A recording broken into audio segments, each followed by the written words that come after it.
Hello again, and welcome back to FjordFish Adventures. This time, I'm fishing in one of my kind of common go-to spots on Rennesøy. It's pretty close to my home, and you can catch all sorts of fish here. It's not the best place to fish on the island, but for me it's just, if I want to get a quick fishing session in, this is where I just kind of go. Well, many times anyway. So what I'm going to be fishing with is a Berkeley gulp. Kind of torn on these. They're good for catching fish, but also they're not really good for the fish to kind of manage to swallow them. I've been catching fish on these, releasing them 2 weeks later, same fish. First thing that happens when they come up to the surface is they puke up the gulp. It's not been digested at all. But anyway, so the first fish of the day is a corkwing wrasse, one of the 6 species of wrasse that we have in Norway, and in my book, the second most beautiful fish in the country. Well, that's actually not true, but at least the second most beautiful wrasse. So my intention for going out fishing this day was to catch some of these for my aquarium. I wanted 2 females and 1 male because the males are kind of, what can I say, territorial. And aggressive if you get into the territory. So you put a male in a tank, it owns the tank. You know, it will attack other fish. I put one of these in with some gold wrasse, and just, yeah, it didn't go too well for the gold wrasse. It would just constantly attack them, so I had to throw it back out. And so here we go. The first 3 fish I catch are in fact corkwings.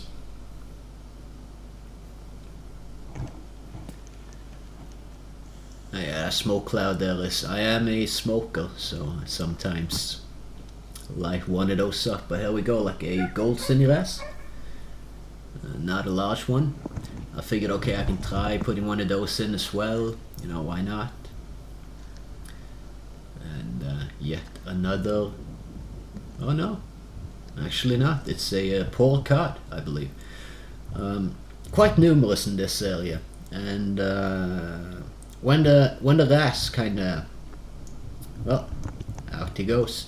He also puked on me.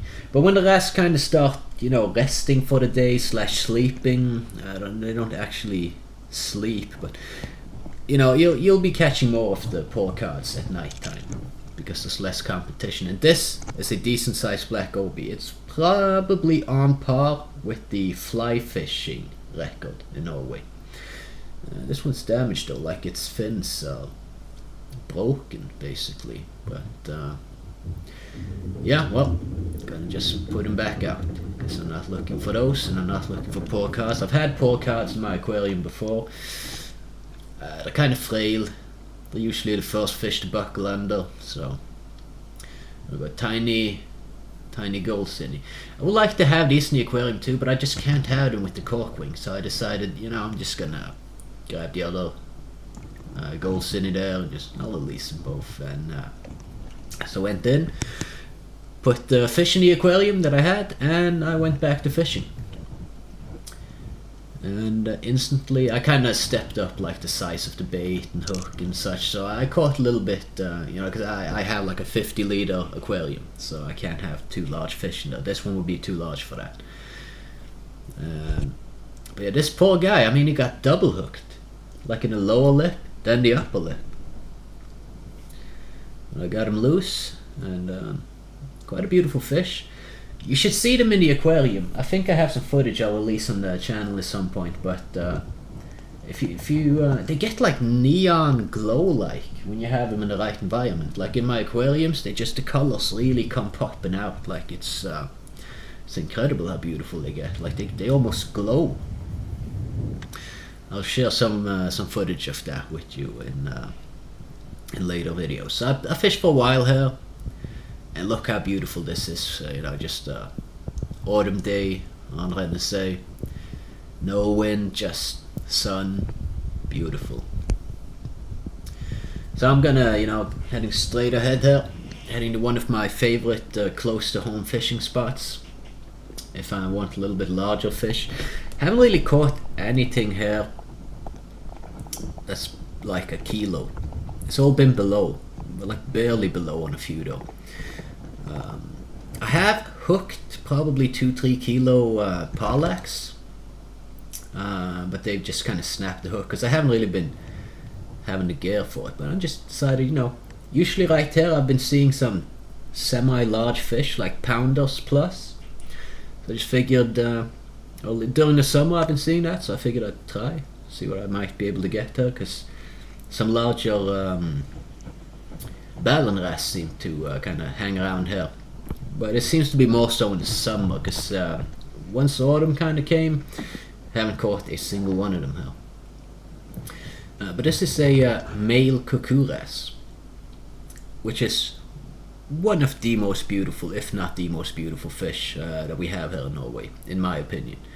This one isn't really a good example for that. They can look a lot more colorful and like shiny. But it's a decent fishing spot right there. It's probably like 3 to 5 meter deep, falls off pretty quickly. A lot of rock, which these guys like to hide in. So this is also a cuckoo wrasse, a female one. And they're kind of the hermaphrodites. Like they change sex. They're born as females and then they can change to males later on. Usually there's like one male with a harem. And well, anyway, I fished on the tip for a little while, and just as I kind of like, okay, I'm gonna change bait, this guy, just as I reeled in full speed, this parlak took it pretty close to the surface. That's the more pelagic fish. Not a huge one, so it's not going to be much of a meal, so I let him go. And I intended to keep on fishing, but I didn't have any more GoPro batteries, so that was it for this day. Now I'm going to do the same thing over again like 2 weeks later. And there we go. The first fish that I catch this time around is the same as last time. Another corkwing wrasse. Now the colorations change a little bit depending on habitat and time of year, and like time of year affects habitat, so it kind of all goes together like that. There used to be a lot of eelgrass there, and now there's none. So they used to be greener, now they're more browner and dull in the colors, because it matches the environment better. Beautiful little fish, but definitely not a very sizable one. They seem to kind of take over at like spring, summertime. The gold cinnies are the ones you're going to be catching a lot of if you fish with small hooks. And in the winter slash autumn time now, the last couple of months, it's been more the corkwings. They're kind of taking over once they're done with the whole mating and everything. I guess they get a little bit more willing to bite.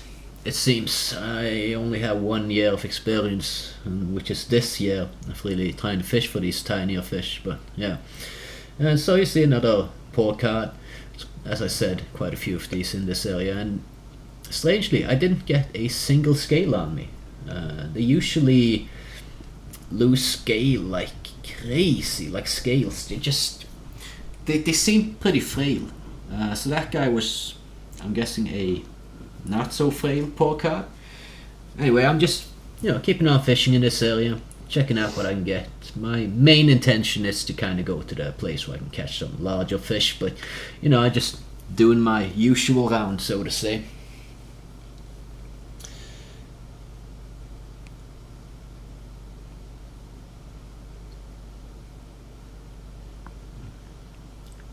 And yeah, so here we have another gold cinny. Definitely not a large one. I'm fishing with a size 14 hook, by the way, when I'm going for in this area here that I'm fishing. Both the days it's been size 14, then I switch it up to like size 6 or 8 on the other area. Anything larger than that you don't really need, I feel. You're not going to be catching any monsters in this area. But this was an interesting catch though. This is the tiniest corkwing wrasse that I've ever caught. So I decided, you know what, I want this guy in my aquarium. And so I just put him into this little, you can call it holding tank, while sort of waiting for Well, I'm gonna make a better habitat for it and maybe catch a friend or two for it. But right now, I've just cleaned this aquarium out from everything that was in there, because I'm gonna boil the gravel and clean it and get new water, and also it's a lot of work. But yeah, getting to it. So yeah, as you see, it rains now, and also you might notice that, little bit tricky to get out on this dock right now, because I'm not planning on swimming out there, and there's not really any good areas to get a good run up to, jump out there. So apparently they packed it up for the season, which sucks. Okay, there's still other places to go and fish, so that's okay. Yeah, I'm fishing with this other Gulp Berkeley product, some worms. And here I ran into a little issue. GoPro just decided, hey, I'm gonna just freeze right now. Lovely product, lovely. But anyway, this is the guy that I caught before I noticed my GoPro was shutting down on me. Yet another pull card. And this guy, as you can see, kind of descaled a little bit there.